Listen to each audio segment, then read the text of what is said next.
You know Gray Bar for electrical parts, but there's one more thing you may not be thinking of us for that can help maximize your next project's total value. Our pre-project planning services are designed to help you win the bid, save on labor costs, and keep your installers productive across your entire build. The sooner you call us, the better. Because when we're there from the beginning, we can anticipate your needs and help you solve problems before they become problems. Yep, Gray Bar does that.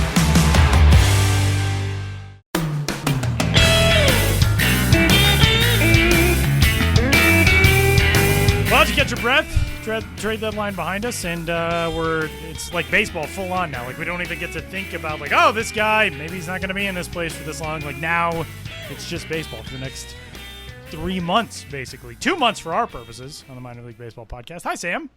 Hi. Yeah, maybe even a little less than that. It feels like the minor league regular season is about a month away. It really is, yeah. We're just about done with the regular season. Yeah, we get into the playoffs, which is one of our busier times of the year. I feel like even though there's fewer games, there's more storylines to follow. Every game means something. We're pouring more into every game. So, yeah, that'll happen. But, yeah, it's kind of interesting to have almost like the Band-Aid pulled now. Like, there's no more speculation. It's just straight up. Everybody kind of knows where they are, at least for the remainder of the minor league season. There's always some tweaks, some stuff about that. But I bet some guys are breathing easy, and some guys are at least good to know that, you know, they've been moved to an organization that wants them and all that type of stuff. And we'll get into that in a little bit. Yeah, this Labor Day is the 4th, and minor league regular seasons end that week. And really, it's only from there. I mean, it's really only a week to 10 days for most playoffs. AAA ends at the end of the month with the AAA National Championship game. But yeah, I mean, we're closing in, man. This is like 6+ weeks left in the 2017 minor league season, which is strange, seeing as how we did the opening day episode 12 minutes ago. So with that, he's Sam Dykstra. I'm Tyler Mon. Welcome into this week's edition of the Show Before the Show podcast from MILB.com. We got a lot coming up for you today on the show. The number 2 prospect newly minted in the Texas Rangers organization, and MLB.com's number 69 prospect overall. Nice. Willie Calhoun will join us from the AAA Round Rock Express. Willie traded this week as part of the deadline to land Yu Darvish, the deadline deal that sent Darvish to the Los Angeles Dodgers. Calhoun, part of the package, headed to the Texas Rangers in exchange for that.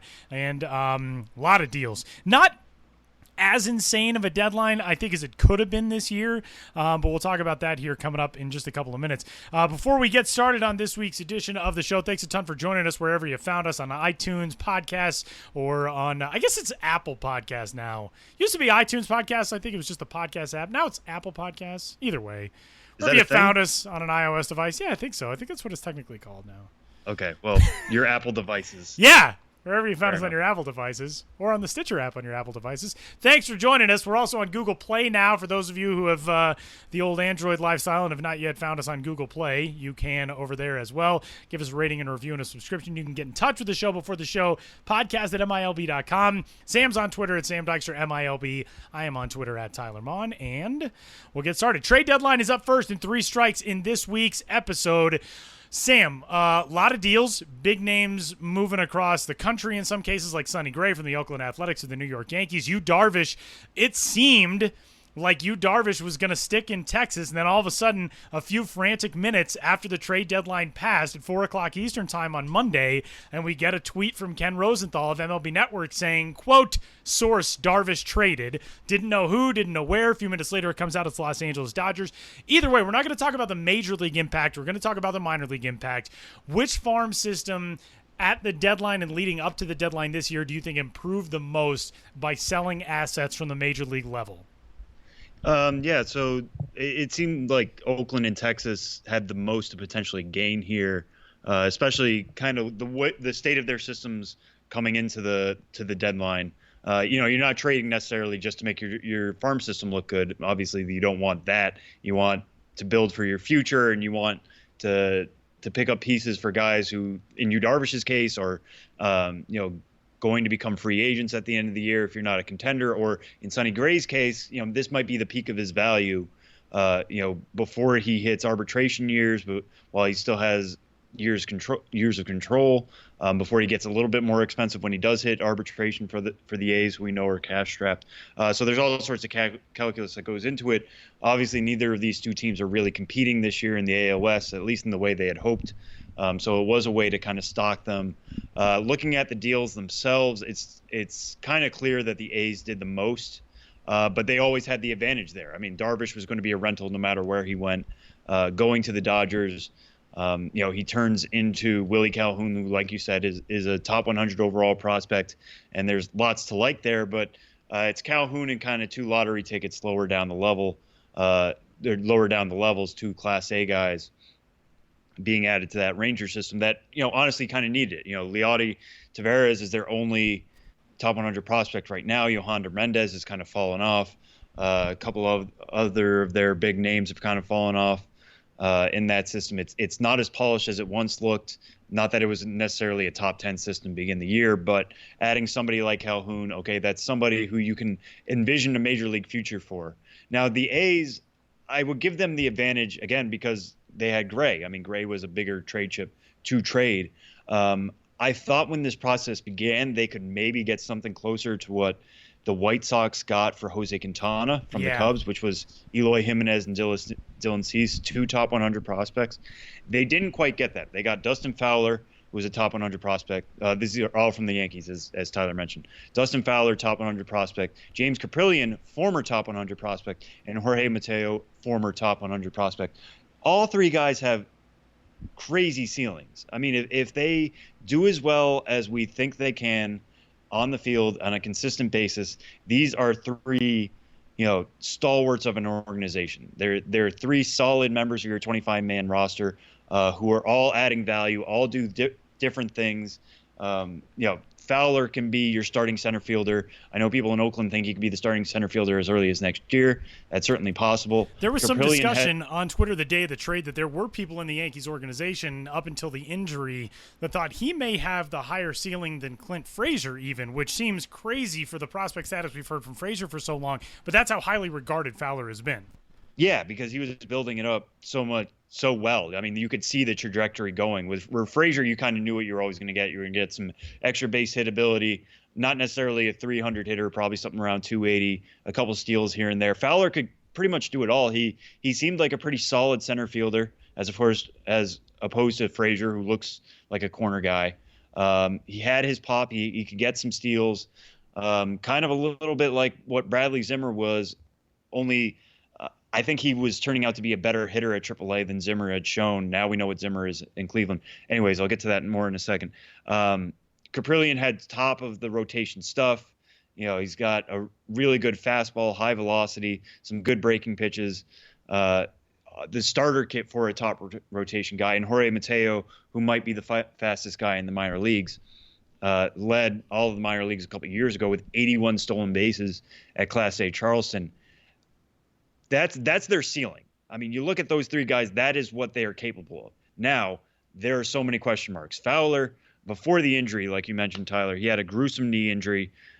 First game in the major leagues, doesn't even get an at-bat with the Yankees technically. He's kind of their Moonlight Graham now. Yeah. Tears apart his knees, out for the rest of the season. He still was in the top 100 even after that injury. Can probably recover from it, but for a speed guy, that is a little bit worrisome. Caprillion is currently missing the entire season after undergoing Tommy John surgery. Again, modern medicine being what it is, modern rehab process, Tommy John isn't as scary as it was 5-10 years ago, but that's still something that he has on a knock on him. And for a guy who is not even put together a healthy half a season yet in the minor leagues, you need to see health from him to believe that he can have a chance of reaching that ceiling, and we just have not seen it since he came out of the draft. Jorge Mateo was not really good at Class A Advanced Tampa, really ever. He was kind of like a 240 hitter down there, and for a guy of his speed, who you would think would pick up more hits just based on the infield variety, stuff like that, could bunt for hit here and there. He had the capability of hitting for a higher average at the lower levels, simply wasn't doing it. They pushed him to Double-A Trenton just to see if that would kind of spark him, and it did. He put up much better numbers at the higher level. Maybe that was just enough to kind of pique the A's interest and say, okay, maybe there's something here with him. He was hitting 300 in Trenton with a 906 OPS, and that's in 30 games, with the 11 steals that you kind of would expect to come with him. So, yeah, I mean, all of these guys, they have the high ceilings. Mateo, what he's going to play in the A system is going to be really interesting. He used to be a shortstop. That's what the one game he's played with Midland, he played at shortstop. They had moved him over to second base, tried him in center field, just because the Yankees knew what they had in Gleyber Torres. He seemed like more the tacked-on shortstop. They wanted to play those guys together. They want to make the most of Mateo's speed, stick him in center, see how that kind of works. How that's going to work out with him in the A system, we'll still have to yet to see. The fact that he played short in his first game might have been just getting him in a comfort level. I don't know. Well, they obviously have another good shortstop prospect in that system in Franklin Barreto, though he has his own defensive questions. So this A system definitely got more interesting. It got a little bit deeper, but by adding this amount of guys with question marks, it's going to be really interesting to follow that more going forward with these guys. How are we going to look back on this trade, especially if Sonny Gray kind of turns out well over the remaining years of control for the Yankees? What do you think it is about this year's deal that led it to be really pretty much a buyer's market? I mean, the Dodgers obviously aren't going to have to give up quite as much in acquiring somebody like Yu Darvish because he's just a rental through the end of 2017. But like you said, you would have figured that Sonny Gray was going to bring back a haul similar to what the White Sox got for Jose Quintana. And over the offseason, these are obviously two very different animals, the offseason versus the trade deadline. But the offseason deals were very much sellers' deals. I mean, we saw major league pieces go for massive hauls on the prospect side. But at the deadline, it really seemed like things favored buyers. Do you think there's any reason behind that right now? I feel like there were only limited buyers in terms of what teams needed. I think that might have played a role. When Darvish was traded, like you mentioned, the whole thing with Ken Rosenthal tweeting out that, Darvish is traded, and you kind of sit there and you're like, okay, well, who could it be? He didn't mention who it could be, but they were really only tied to the Dodgers. It felt like other teams were checking in on him maybe, but the Dodgers might have been negotiating against themselves. And if you don't have that other team coming in and saying, like, we can throw in somebody who's Willie Calhoun's caliber, then they're not going to be willing to offer somebody like Alex Verdugo or Walker Buehler, because they know that those other teams can't even match Willie Calhoun. Same thing with the A's and the Yankees. The Yankees had one of the deeper systems in the game. Didn't really seem like Gray was being tied to these other clubs. Yankees probably negotiating against themselves. I mean, compare that to last year with Aroldis Chapman, who brings back Gleyber Torres, who is now arguably, the number 1, 2, or 3 prospect in the game. Chapman was a rental. He was a relief rental, which is crazy. But that, the Yankees had so many guys bidding for him that's they were able to squeeze kind of some blood from the rock and get Torres out of the Cubs. I just don't think that existed this year based on reading of the tea leaves. I don't have any basic information on what other teams were offering, but based on what was being tied out there, this is how buyers markets kind of happen, is when there aren't that many buyers out there. The other thing that was really interesting about this year's deadline is we saw virtually no position players move. I mean, we really saw 95% of the deal seemed like they were for pitchers, whether it was for starters or for bullpen help, which was kind of crazy. I mean, we saw some minor level deals for position players, but we didn't see any huge names shipped out on the position player side like a Sonny Gray or Yu Darvish or multiple ones of those. So that was kind of interesting as well. But the deadline, the non-waiver trade deadline, is now in the background, and we move on toward the postseason runs in both the major leagues and the minor leagues, and we have a couple of top prospects who are hoping to contribute to those at least maybe in the future in 2018 and beyond for some teams in the National League East. And that brings us to strike number 2. Amed Rosario, the top prospect in the New York Mets organization, and Ozzie Albies in the Atlanta Braves organization. Amed Rosario is the second-ranked prospect overall in baseball, and Ozzie Albies is number 19 overall. He's the Braves' number 2 prospect. Both of those guys have arrived in the major leagues. Amed Rosario made his debut last night for the Mets. Ozzie Albies makes it to the big leagues at 19 years old, or at 20 years old, rather. He was born in 1997. He is the first big leaguer born in 1997. So there's a good column that Sam put together up on the site right now, which is basically, if you want to feel old, there's a lot of guys that can make you feel old in the majors right now. But give us a thought on these two guys. I mean, obviously, Mets fans have been waiting for a very long time for Amed Rosario to make it. This year, in 94 games in the minors, he was batting .328 for AAA Las Vegas with an .833 OPS. And Ozzie Albies has just been like fired out of a cannon this year in his rise to the majors. Yeah, these are kind of interesting in terms of what they both mean in terms of these two prospects. So Rosario was only going to come up when he was going to be the Mets starting shortstop, full stop. That's it. Like they kept saying that. Sandy Alderson kept saying, we'll bring him up when he's ready. We'll bring him up when, the roster situation kind of unfolds. And, they have Jose Reyes there now. They had Asdrubal Cabrera as their starting shortstop at the beginning of the year. He got upset when he got moved off the position. They wanted to trade him, didn't end up working. But Rosario is coming up to be the starting shortstop in Flushing. He had forced their hand, like you said, Tyler, by hitting .328. And, it's showing an advanced at bat. And what everybody had talked about for years with him was that he was a, really, really good defensive shortstop. He's got the arm to stick there. He's got the range to stick there. I think he's grown into some speed for sure. He had 19 stolen bases this year at Las Vegas. I've heard, him having anywhere from plus speed to plus speed, which is fantastic. His first hit last night was an infield hit, one that he kind of forced because he really got moving up the line. So everything is kind of there for him. And so we know what he's going to be. And I think he's going to kind of hit the ground running. I think they've certainly waited long enough. He had nothing left to prove in Vegas. How he's going to take to this, we had him on the podcast before, hearing about him here and there. He was always kind of ready for this. He was always waiting for it at the beginning of the year. I don't expect there to be anything where he's kind of taken off guard, like, oh, this is what the major leagues is like.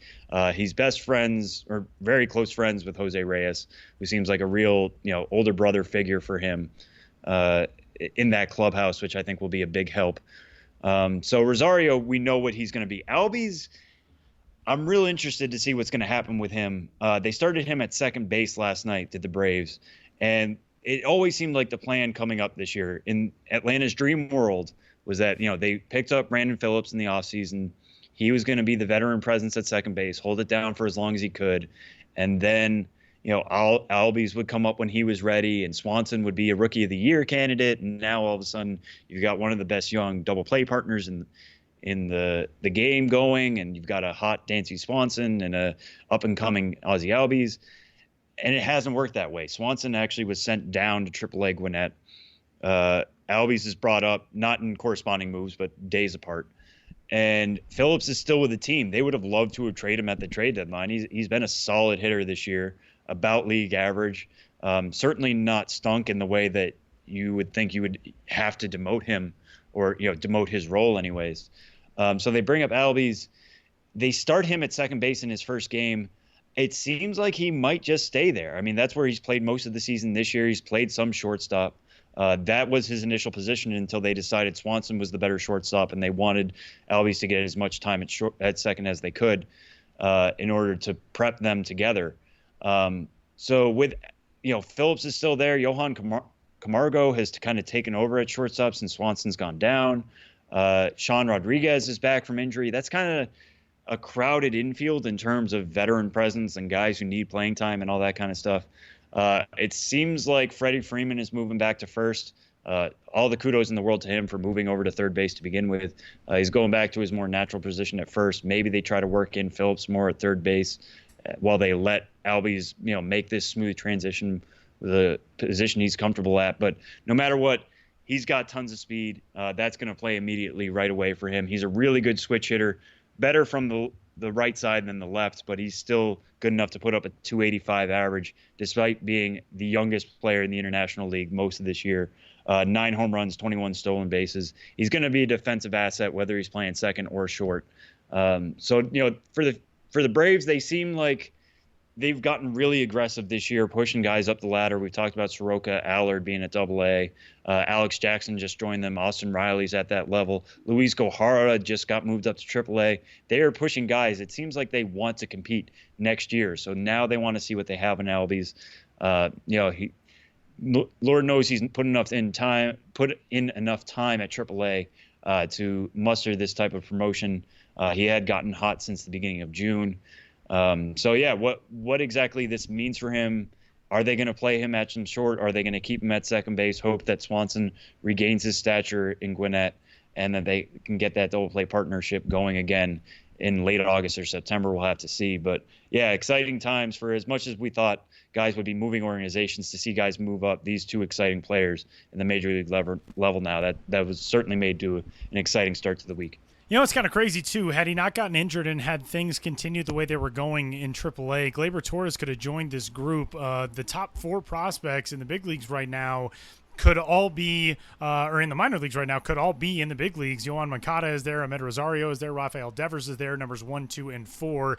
Gleyber Torres was the number 3, obviously out for the year with the Tommy John surgery, but that's kind of crazy. And then the guys behind them are at the lower levels in their systems, with the exception of Victor Robles, who just moved up, the 5th-ranked prospect in baseball in the Nationals organization. He's with AA Harrisburg now, but Vladimir Guerrero Jr. is a Class A advanced. Eloy Jimenez is a Class A advanced. Ronald Acuna just made the jump this year. He started the year in a lower level with Florida. He's now since made it up to Gwinnett and AAA, but these are guys who are still very young guys who've started at the lower levels, are still there in some cases. So there is so much top end talent of really young guys in minor league organizations, which is cool to see, because we're not seeing as much in the vein of guys like Alex Bregman, like Dansby Swanson, who jump out of big-time college programs and are all of a sudden there, polished and ready to go at the forefront of these systems. These are a lot of really young, in some cases still somewhat raw, but just ultra-talented prospects who are at the top end of Major League Baseball's top 100 and a lot of organizations' top 30s,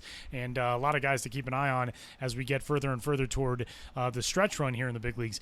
Strike 3 this week, Sam, a historic stretch in the Midwest League. The Dayton Dragons Jose Siri has made Midwest League history with what is now a 37-game hitting streak. He's the 24th ranked prospect overall in the Cincinnati Reds organization. Over the course of that streak, a 345 average, a 368 on base percentage. That streak began on June 22nd.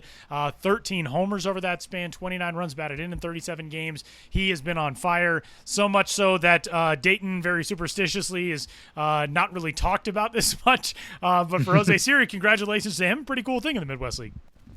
Yeah, for sure. It's kind of funny because I feel like last year's story of the year was definitely Francisco Mejia's 50-gamer, and now we have Siri kind of pushing for that. And yes, get all your Siri jokes out now. Like, we've tried them all. Or we've tried them all. We've said them all. We've not tweeted them all, but we have tweeted some. But what I think is really exciting about this is a guy who is repeating a level. He's 22 years old, probably a little old for Class A Daytona, but who had kind of an enticing player profile coming into the year. MLB.com gives him a 60 grade in the 2080 scouting scale for his run tool, and he's shown that with 29 stolen bases this year. He's got a really good arm in the outfield, and the only thing that was really lacking was his hit tool. Well, the great way to show that you've grown your hit tools to go on a 37-game hit streak. The fact that he's doing this with also adding some power. Tyler mentioned he's hit 13 home runs during this 37-game streak. That's not really something we had entirely seen from him before. This is just the ultimate kind of breakout in terms of, it's going to grab attention. It's going to grab some headlines. It's going to make us watch him every night. But he's also answering so many questions along the way. Now he's the number 24 prospect in that red system, which is a pretty solid one. Some teams would be envious of it. Some others certainly have better systems for sure. But he's answering some questions in the best way and becoming more consistent. And you talk to any baseball player, they'll say, I just want to do this consistently. And the way you can show that is literally by showing up every day and getting a hit.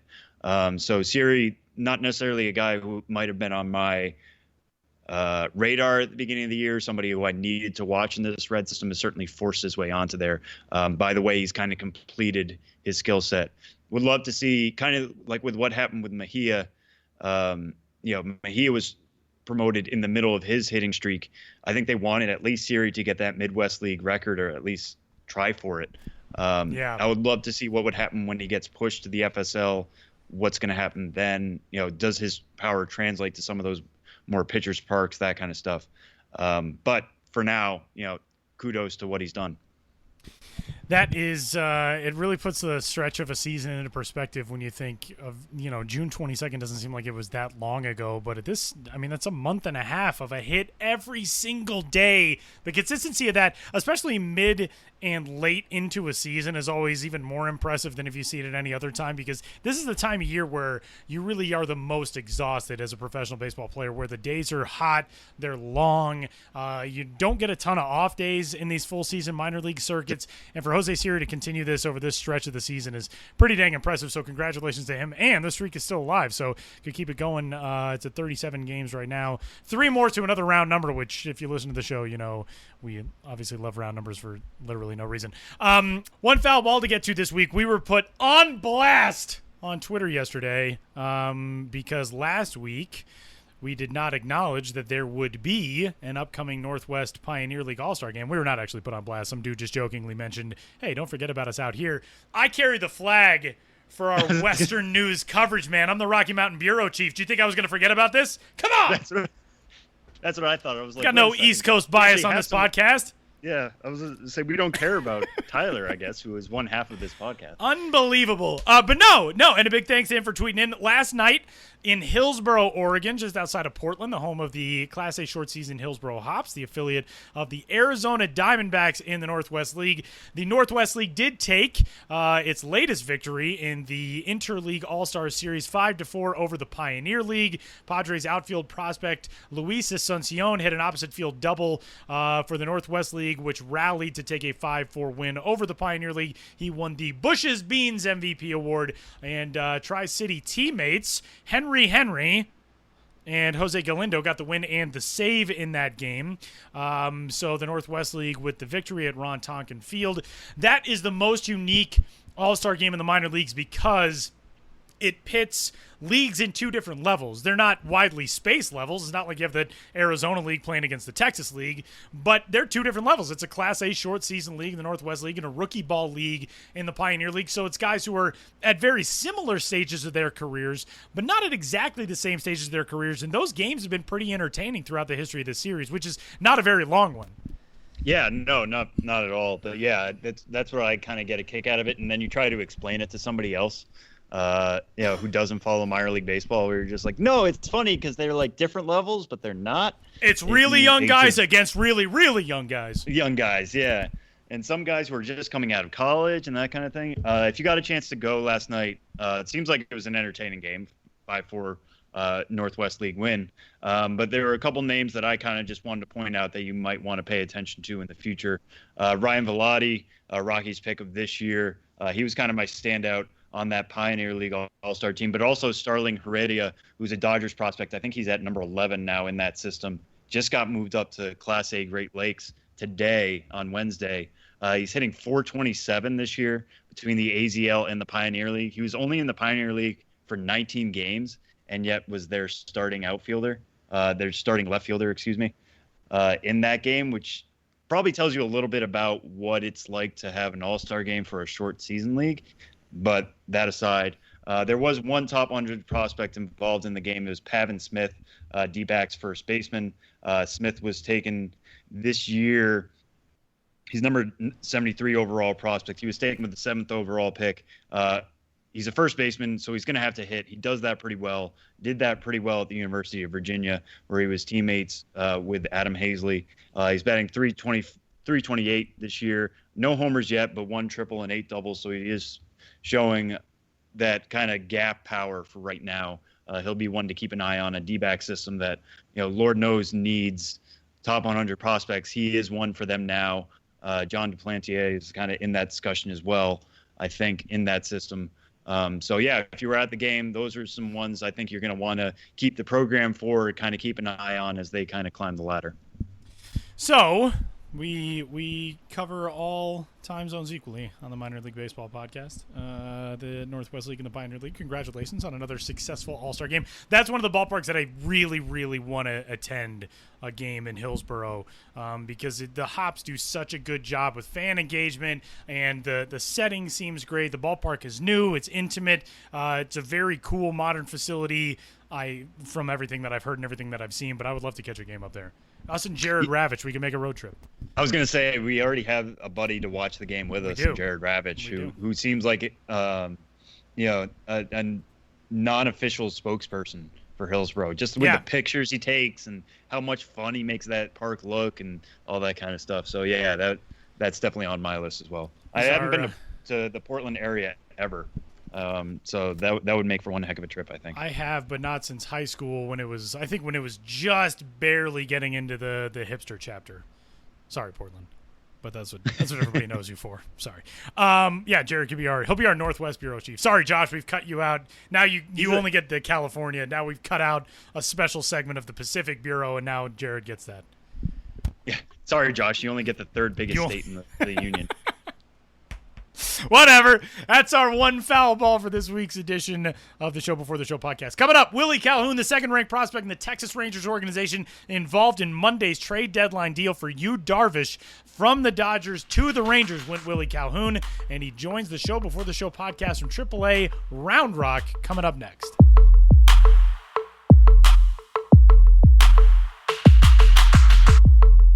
Headed down to the Pacific Coast League for this week's conversation on the Show Before the Show podcast, and that is where we find the newest member of the Round Rock Express and now the second-ranked prospect in the Texas Rangers organization, infielder/outfielder in 2017, Willie Calhoun, formerly the Los Angeles Dodgers system. Willie, crazy week for you. Thanks for joining us. How are things in the Austin area today?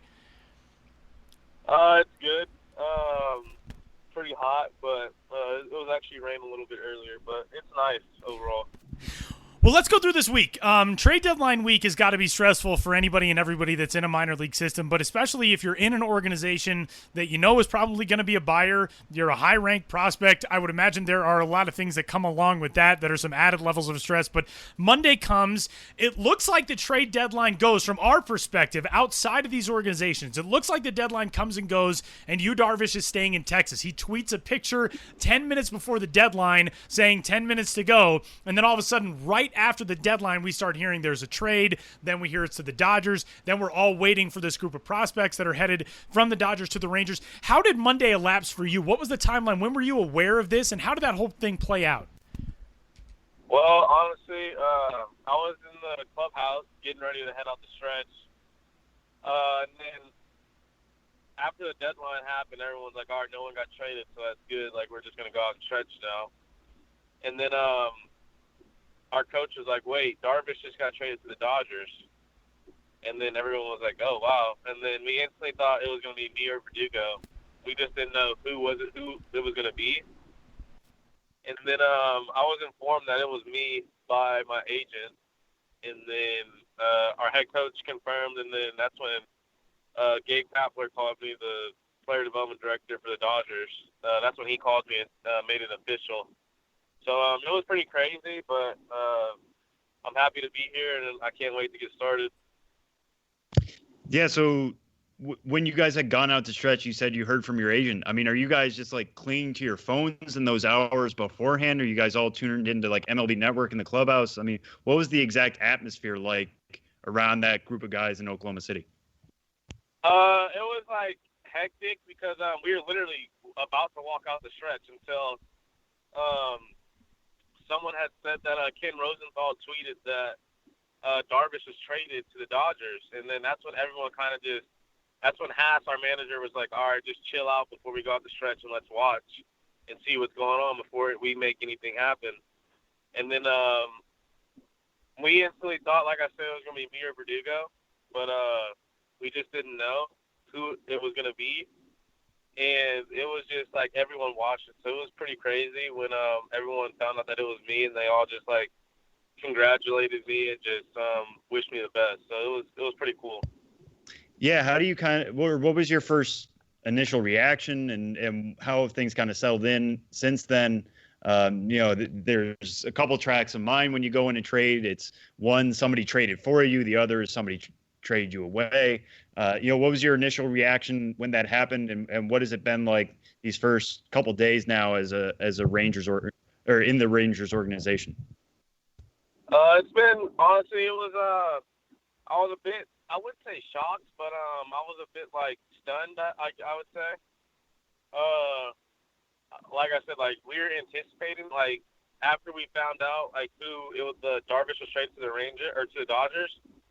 That's when it like kind of just like settled in that like, man, like maybe this is me because other teams see me as a better AL player, obviously. And then it kind of just like stunned me when like it first happened because a lot of people reached out to me. I was actually Tommy Lasorda was actually one of the first guys that reached out to me when I found out the news, and I felt like that was pretty cool because we gained a relationship like over the last 2 years during spring training. And when he came out to Tulsa last year, he took me and a few of my teammates out to lunch. So like we kind of gained that relationship, and then when he called me, it kind of just really sunk in that I was really like officially traded. So I mean, it was cool though.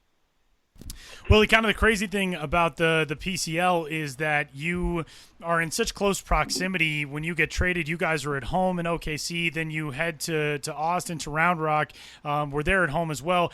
You're actually going to see the Dodgers coming up here in just over a week, playing at Oklahoma City, coming up from the 11th to the 14th.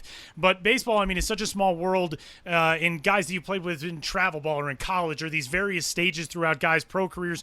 Did you have a relationship with anybody in this Round Rock clubhouse that you've been able to go in and at least have some familiarity? Is there any type of comfort blanket where being familiar with somebody there has kind of helped you get acclimated these first couple of days?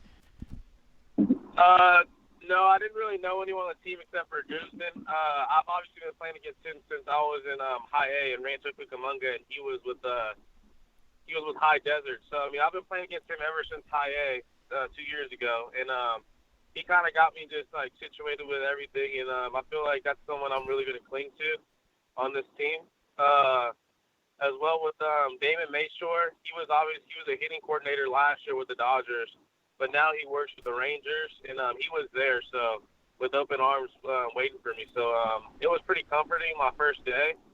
And like I said, we obviously have an off day today, and then tomorrow's going to be my second day. But so far, everything's been great. I mean, I'm really excited to get going with them and just start everything. Well, let's talk a little bit. You mentioned, a few minutes ago that there are some people in the player development, player evaluation realm that think that you might be a better fit for an American League organization. Your hit tools are your best graded tools, 55 hit, 55 power, according to MLB Pipeline. You've had a great offensive season this year, combined across two levels, 294 average, a 922 OPS, 23 homers. Does that play into, have you thought about that after this deal that now, I mean, you've got versatility defensively now, you've played in the outfield, you were in the outfield last night, your first game in the Ranger system, but also now there is that opportunity that at the major league level, with so many good bats in that Ranger system and so many good guys who can play in the field as well, you can rotate in and out of that DH role. Have you considered that from your own perspective, your own standpoint of how that plays into your role now developing in an American League organization? Well, yeah, obviously knowing that and knowing that like I'm a hitter first, obviously that helps a little bit, but I feel like defensive-wise, I feel like I've really been working hard to get better defensively, just so I can play on the field at all times. And I feel that my defense in left field is like I feel really comfortable out in left field, and it's just because I played it the whole year in college in 2015. So, I mean, I feel really comfortable out there, but obviously having the DH with all the good hitters on the team, that's obviously huge. And let's kind of talk about your offensive, capabilities. And like Tyler mentioned, a lot of people consider you above average hitter, and especially I think power surprises a lot of people given your size at 5'8". They don't see power hitters like that out of you or out of somebody your size, but you've got 23 long balls this year.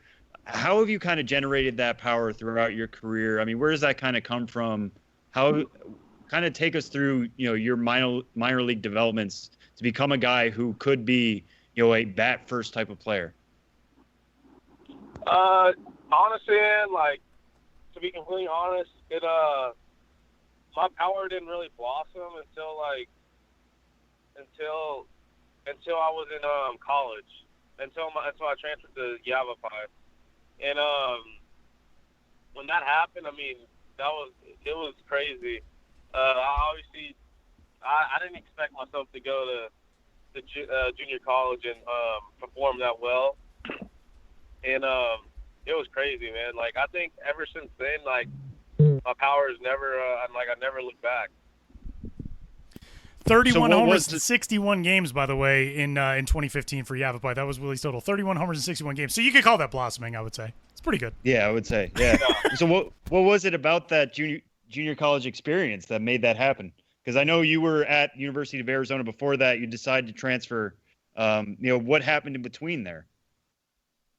At Yavapai, honestly, I was just like, I wouldn't blame it so much like on coaching, just because like I can't blame that, but just being able to be myself, like at Arizona, University of Arizona, I was very controlled. It was a very controlled environment, and that wasn't me, man. Like I wasn't able to be myself, and it just wasn't something that like the philosophy of hitting and everything was like hard on the ground.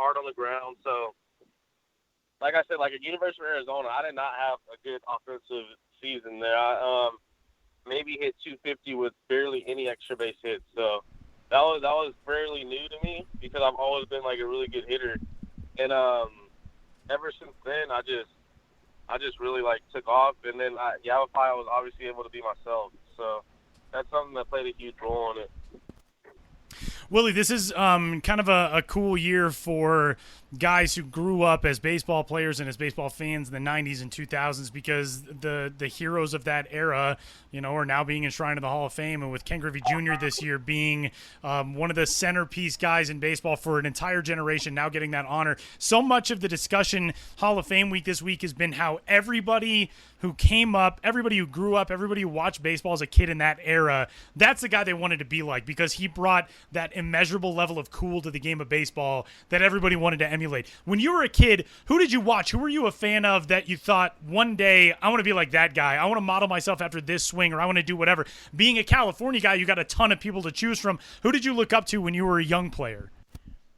Honestly, what I looked up to when I was a younger dude was Barry Bonds, just because like he played for the Giants and I grew up like 30 minutes away from the Giants stadium, so like obviously I always went to the game, and I think he's the best hitter and will always be the best hitter of all time.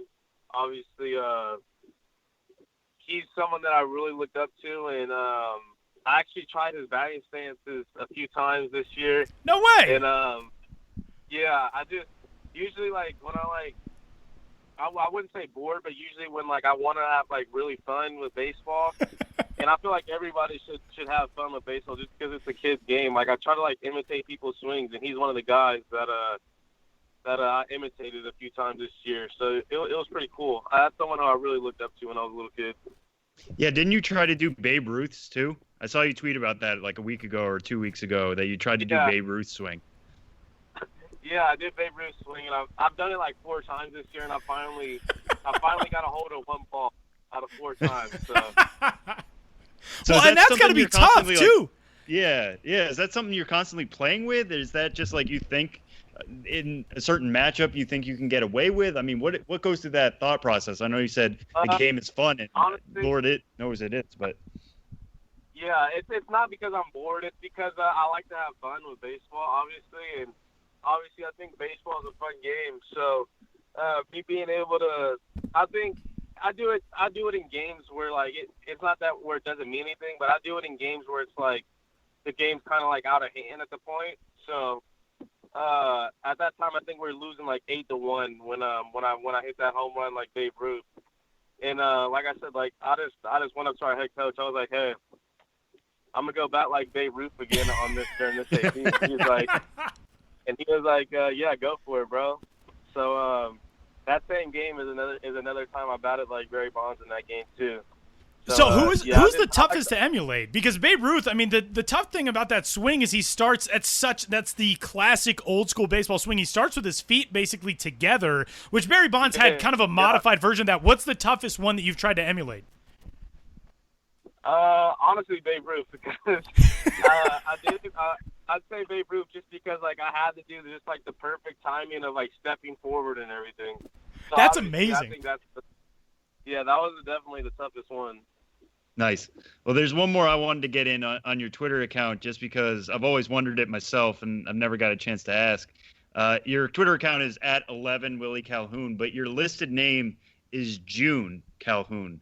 And what is the story behind that? What are the rest of us kind of missing out on? All right, yeah, it's nothing major. It's just that I'm named after my father. My father is a senior, and I'm a junior, so June is short for junior because all my close friends and family call me Junior or June because June is short for junior. There you go. That makes a lot of sense. All right, very cool. And it also features a very new photoshopped Texas Rangers uniform, which I got to give you credit for. That was a quick change. Yeah, I was looking for a new Abbey because everyone was just telling me that I can't have a Dodgers anymore and this and that. So I was like, actually some 13-year-old girl, little girl tweeted me, I believe, and she kind of she told me she was bored and she was in summer and she had nothing better else to do. So she made it for me, and I thanked her for it. I told her I appreciate it. So I think that's going to be my alley for here on out on social media. It's kind of the reverse. It's like the reverse Brandon McCarthy, Brett Anderson, when they got traded to the Dodgers. Somebody did like the Microsoft Paint where they just drew in L.A. on top of them. That's kind of the same in reverse with the Texans. This is a good look. I like it. Yeah, I enjoy it. Willie Calhoun is on Twitter. He is at 11 Willie Calhoun, and you can find him there. You also, maybe down the road, once his playing days are long over, maybe he's going to be the new batting stance guy who is also on Twitter and is one of the most entertaining follows. Maybe Willie's got that down the road as well. You could be on the late night talk shows just showing off whoever's batting stance, except the difference would be that you've actually had success in professional baseball trying other people's batting stances, which is pretty damn incredible too. But Willie, thanks a ton, man, for the time, and congratulations on all the success so far. We wish you all the best of luck in the Rangers organization. Enjoy Austin. Enjoy the rest of the year, man. Hope it's a terrific turn in your career. Thank you, guys. I appreciate that.